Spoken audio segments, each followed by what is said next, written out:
Alright, time for a movie club review. So, today we're talking about Clue. I remember when I discovered this movie on TV, I must have been like 12 or 13 at the time, and I was like, wow, look at that, because I just caught the tail end of it, and I was like, oh my god, look, it's Tim Curry, it's, Christopher Lloyd, it's, Michael McKean, and these three multiple endings. And I discovered, oh, it's Clue, based on the board game. How about that? And then later I got a chance to watch the whole movie and really liked it. And I still really like it. And this is one of the reasons that I keep holding out hope that eventually they're going to make a really good video game movie. This was based on a video game, of course, it was based on a board game, but you still have to add a lot more stuff to turn it into a movie. Like, all the characters from the game, who are pretty much just blank slates, now have these like complicated backstories, and it's all tied into the Cold War and blackmail and all this other stuff. And apparently one of the things to make that you need to make a movie like this, that this movie does, is to assemble a great cast. You've had, besides people I've already mentioned, you've got Leslie Ann Warren and Martin Mull, and I don't remember who plays Mrs. Peacock.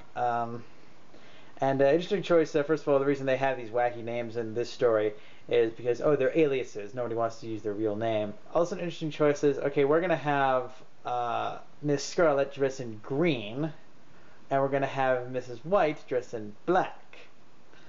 But two-thirds in the movie, they've, explored all our house. There's been tons of murders and, lots of comedy hijinks.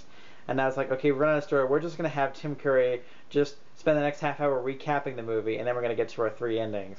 Now, in story, I choose to believe that Tim Curry as Wadsworth, he doesn't actually know the answer, to who did it, even though he says he does. He's just stalling until he can, figure it out. Like, I'll just, reconstruct the events, and then, everybody else can tag along.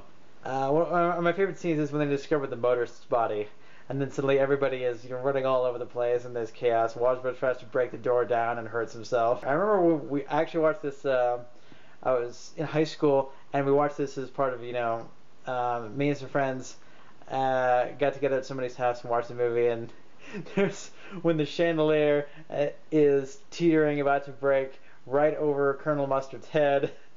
One of the girls in the group was like, "Oh no!" So of course, then it breaks and just misses him. And it's great. It's comedy gold.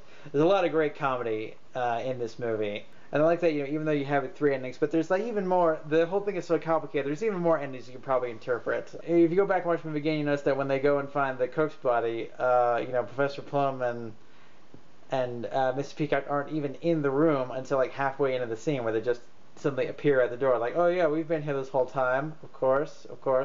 So yeah, I love Clue. It's a great movie, and I always recommend it to people.